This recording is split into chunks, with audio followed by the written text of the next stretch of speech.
Mr. President, distinguished colleagues, I rise today on a matter of personal and collective privilege.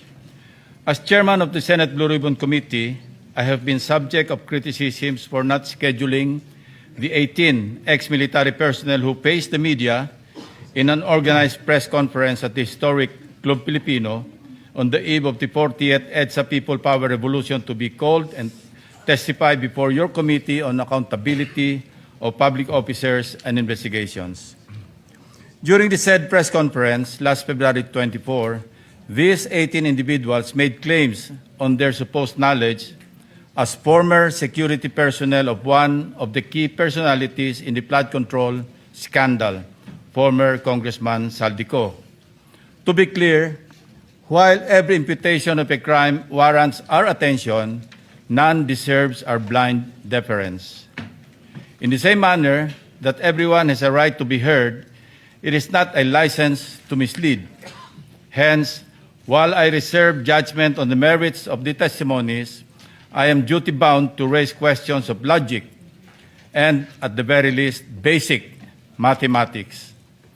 These are not intended to disparage the testimonies of the said individuals, but rather ensure that proper evaluation of the credibility and reliability of both the source or sources of the information and the information itself adhere to rational and logical standards of believability before we take appropriate action. Siguradong bibigyang kulay na naman ng mga trolls ang mga tanong na ito. Pero isipin na lang natin kung magagamit ang mga nasabing aligasyon bilang instrumento ng propaganda o anumang motibo, hindi ba dapat ay logical at mathematically possible man lamang ang mga akusasyon? If only for argument's sake, Mr. President, let us accept the statement of Attorney Levy Baligod last weekend that the 805 billion pesos in kickbacks did not come solely from flood control project appropriations, contrary to what was initially reported. Let us consider the available variables that must inform our analysis, Mr. President. As earlier computed by the late Senator Ramon Revilla Sr. and further corroborated by Mr. Curly Discaya during one of our BRC hearings, 1 million pesos approximately weighs 1 kilogram.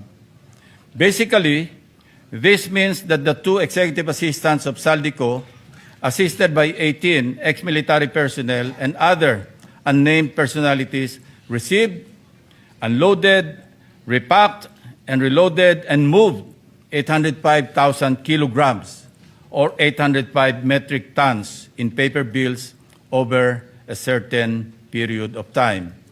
And this does not include yet the weight of the packages themselves. Thus, we need to add around 53,600 kilograms or 53.6 metric tons, representing the combined weight of at least 13,400 large empty maletas or suitcases to accommodate 805 billion pesos, with the assumption each was made of soft-sided nylon or polyester materials, each weighing around 4 kilograms. Let's try to imagine the processes involved in the preparation and distribution of this cash. Suppose that the executive assistants or trusted personnel of Saldico, named Mark Tiksay and Paul Estrada, processed 500 million pesos a day, working 24/7, 365 days a year, including unloading, counting, repacking, loading, and delivering the money. This would take 5.5 years or mid-2028. Hindi pa sila tapos mag-deliver hanggang ngayon, Mr. President.